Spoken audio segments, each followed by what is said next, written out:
सब लक्षणों से हीन हूं, समस्त गुणों से हीन हूं, पर एक विश्वास है कि श्री जी बड़ी कृपालु है, वो हम पर कृपा करेंगे।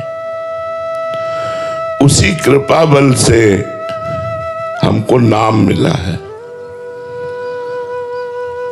और हम कोई साधन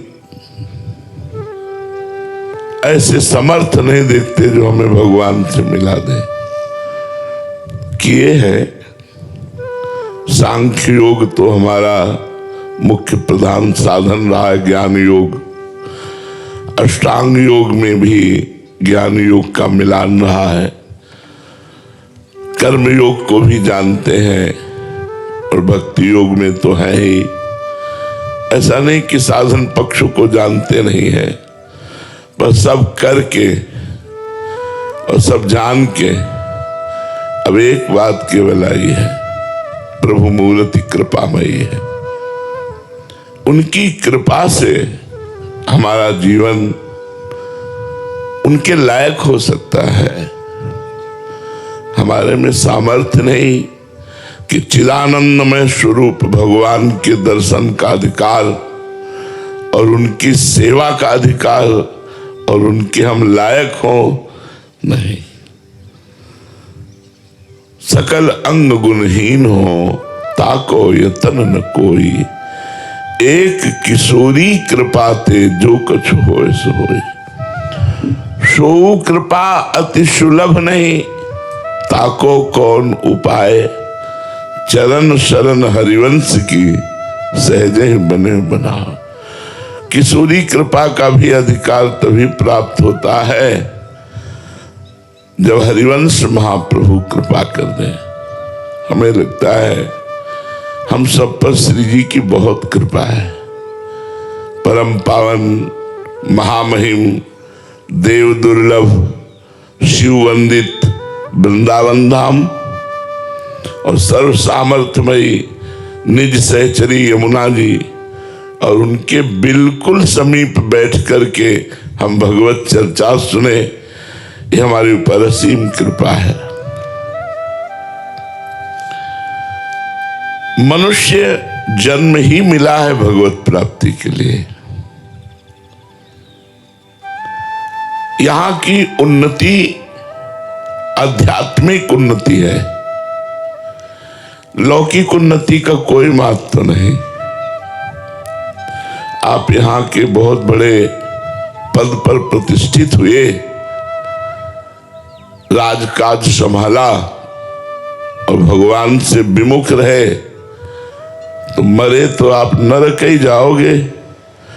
आपके लिए विमान थोड़ी आएगा कि आप इतने बड़े पद में थे तो आपको विमान। देखो, चूक हो जाए तो देवराज इंद्र पद से भी दुर्गति हो जाए।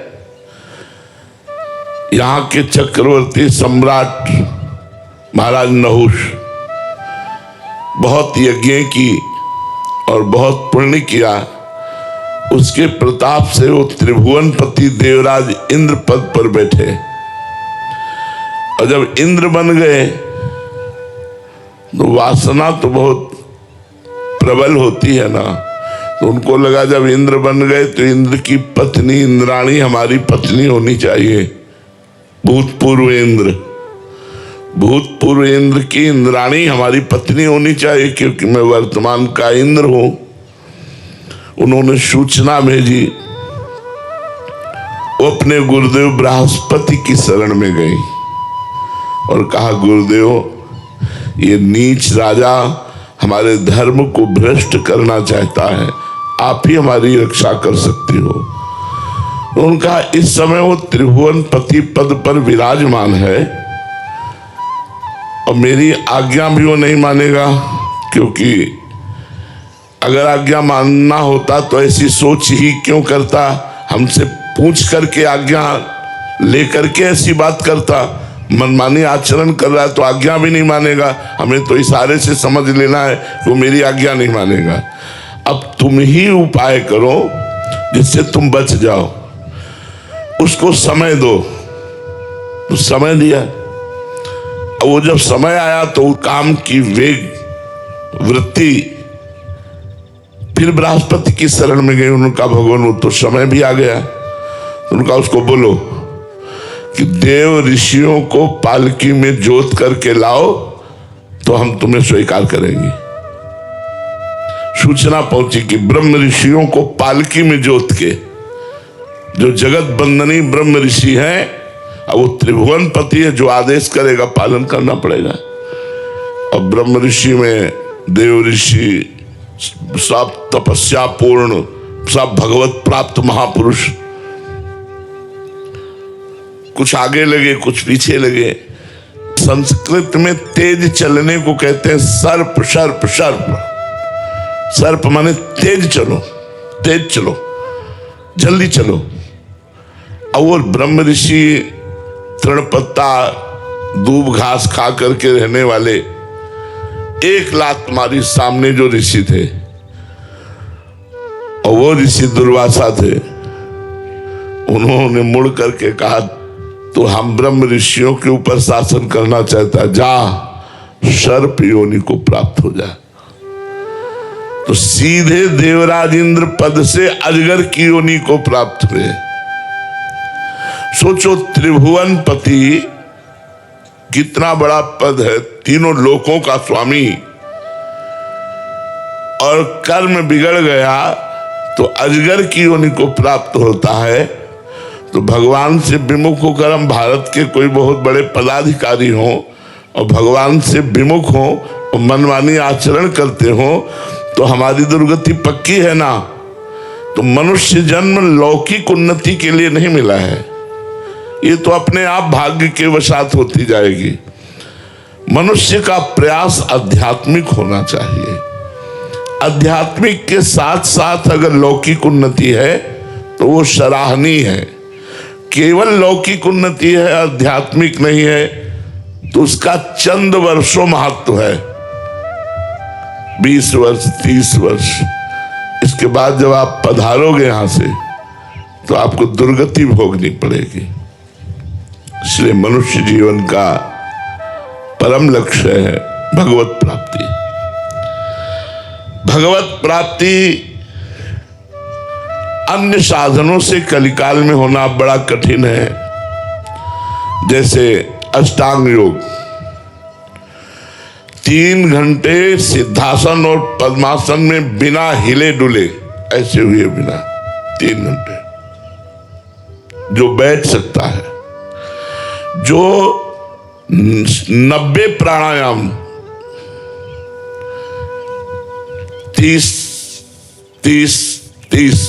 3 बार में 90 प्राणायाम, रेचक कुंभक पूरक, पूरक कुंभक रेचक, जो अपनी श्वास को पर कंट्रोल, अपने शरीर पर कंट्रोल, और चित्त वृत्ति निरोधासा योगा, चित्त वृत्ति को परमात्मा में, वो भगवान को प्राप्त कर सकता है। बोलो इतने लोगों में कौन है ऐसा एक भी कि 3 घंटे बिना हिले पद्मासन और सिद्धासन में बैठ जाए और 90 प्राणायाम करके अपनी प्राणवायु का संशोधन करे और चित्त को परमात्मा में स्थित करे। है ना कठिन? और उससे जो सिद्धियां प्राप्त होती हैं वो मायामयी होती हैं।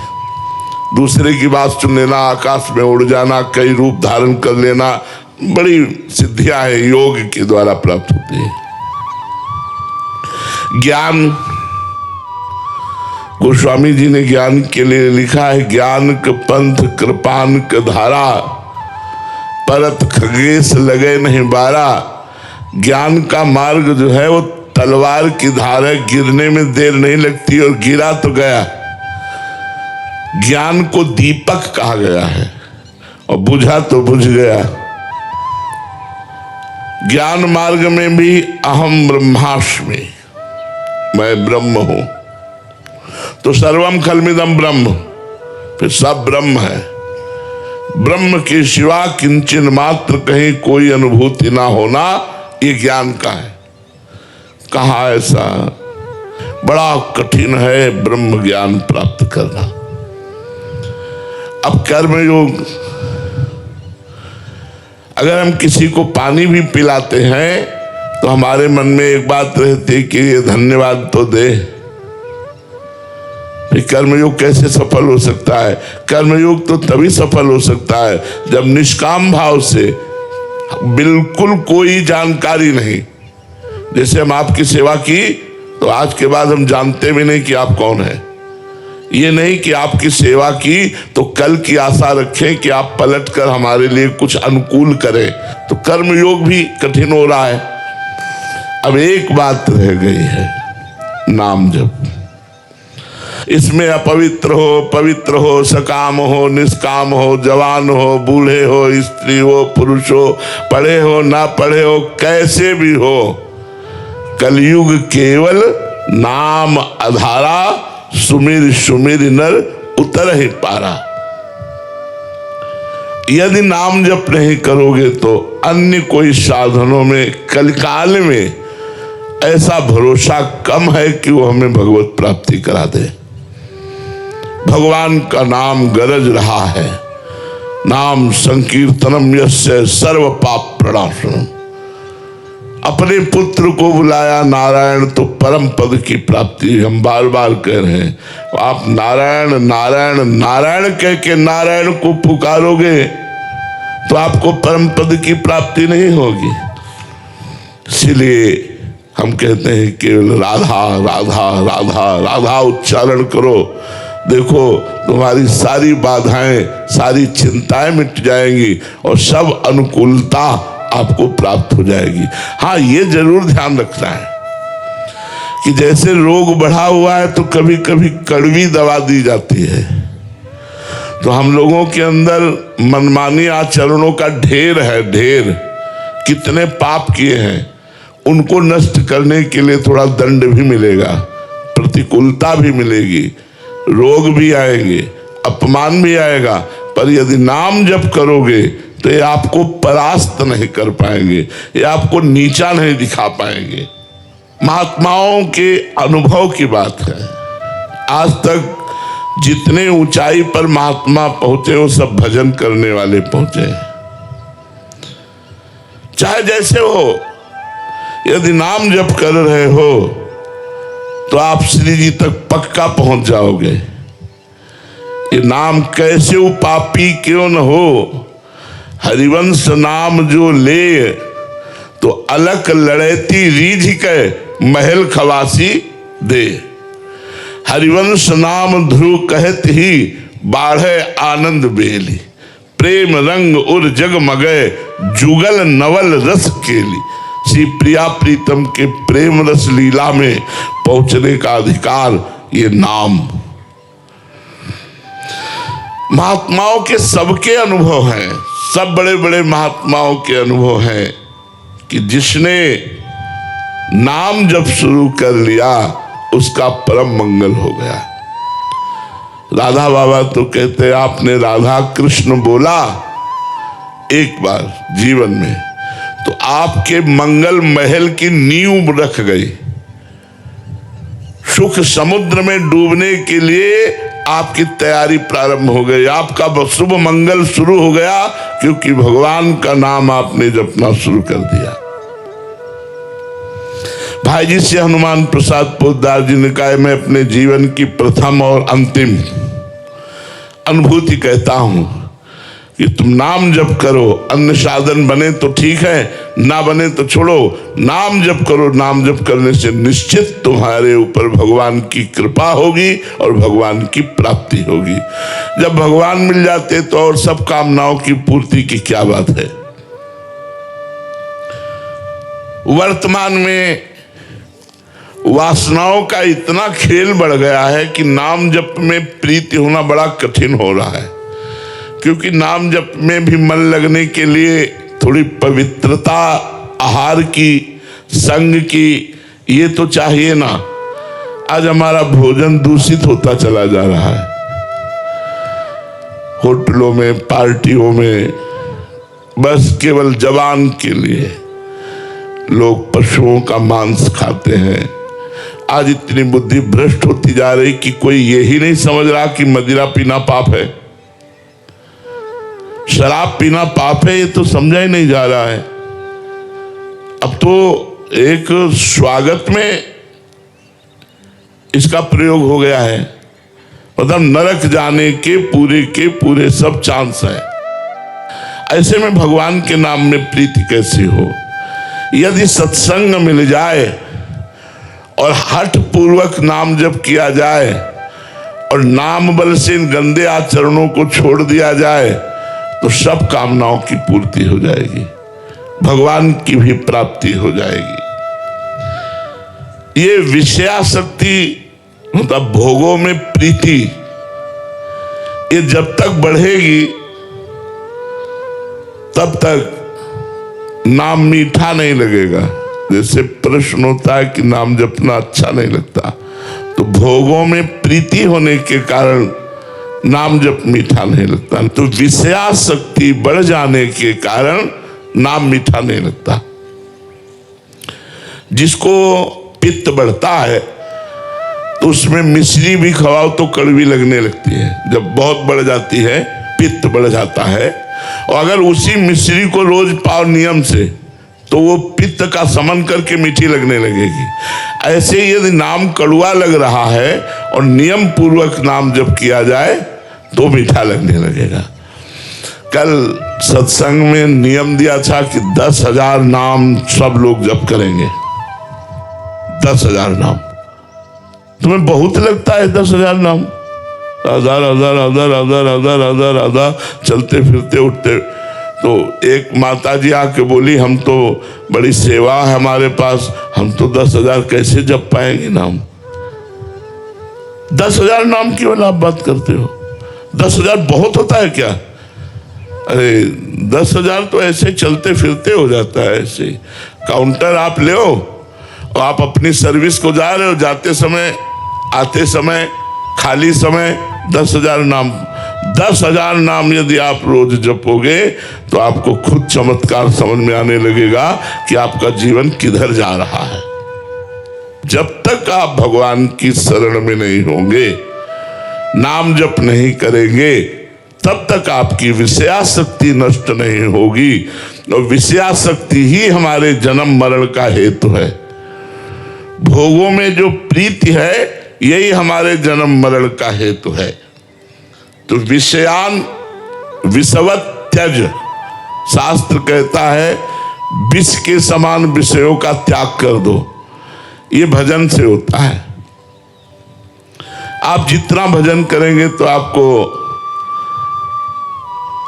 ये संसार झूठा सा लगने लगेगा। आप देखो, भजन करके देखो, ये रुपया पैसा भोग सामग्री नाना प्रकार की पद प्रतिष्ठा ये सब अच्छी नहीं लगेगी, क्योंकि झूठी है। हमें दिन में सैकड़ों बार बात याद आती है। जैसे किसी को कोई प्रियजन याद आता है, ऐसे हमें सैकड़ों बार याद आती, मरना है मरना है। अब ये सूत्र हमको कहीं लगने नहीं देता। क्या है सब नाटक हमारा? मरना है यार, जाना है, यहां से जाना है। कब श्वास टूट गई कुछ पता नहीं, और जब श्वास टूटी तो सब बखेड़ा यहीं छूटा। अब जो भजन किया वो साथ गया नहीं तो कुछ नहीं। कैसा यार देश है, यहां से शरीर भी छुड़ा दिया। और ऐसे देश में हम प्रेम करें, इसका नाम मृत्यु लोक है। मरोगे सब। हमारी बात थोड़ी कड़वी लगेगी, सब मरोगे। आज नहीं तो कल सब छूटेगा। आज नहीं तो कल होश में हो जाओ, गंदे आचरण छोड़ दो और भगवान का भजन करते हुए तुम्हें जो सांसारिक काम मिला है वो ठीक से ईमानदारी से करो और उसे भगवान को समर्पित कर दो। कृष्णार्पणमस्तु, तुम्हारा जीवन सफल हो जाएगा। ये बहुत बड़ी भूल है जो हम मनुष्य जीवन में शराब पीते हैं, मांस खाते हैं, गंदे आचरण करते हैं, मनमानी झूठ बोलते हैं, बेईमानी करते हैं, दूसरे की हिंसा करते हैं। बहुत बहुत भूल, बहुत बड़ी भूल करते हैं।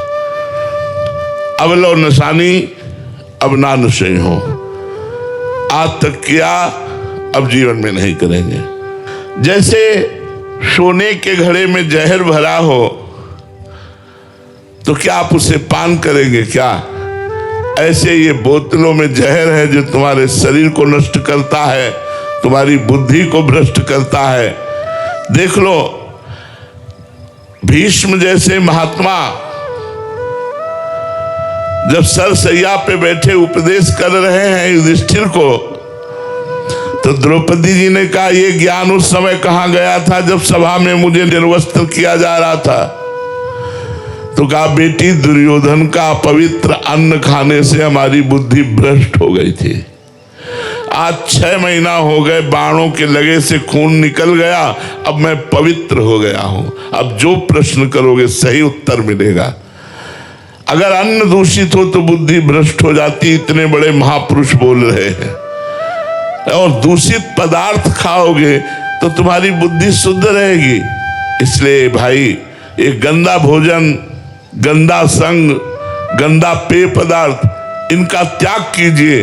और जीवन का आनंद क्या है? देखो, आनंद अगर आप अनुभव करना चाहो, हम अपना उदाहरण इसलिए देते हैं कि प्रत्यक्षम किम प्रमाणम, यदि प्रत्यक्ष में हो तो ज्यादा अच्छा प्रमाण समझ में आता है। हृदय नाचता रहता है आनंद से। क्यों? क्यों प्रभु की है। तो क्या तुम्हारे जीवन में संकट नहीं आएगा?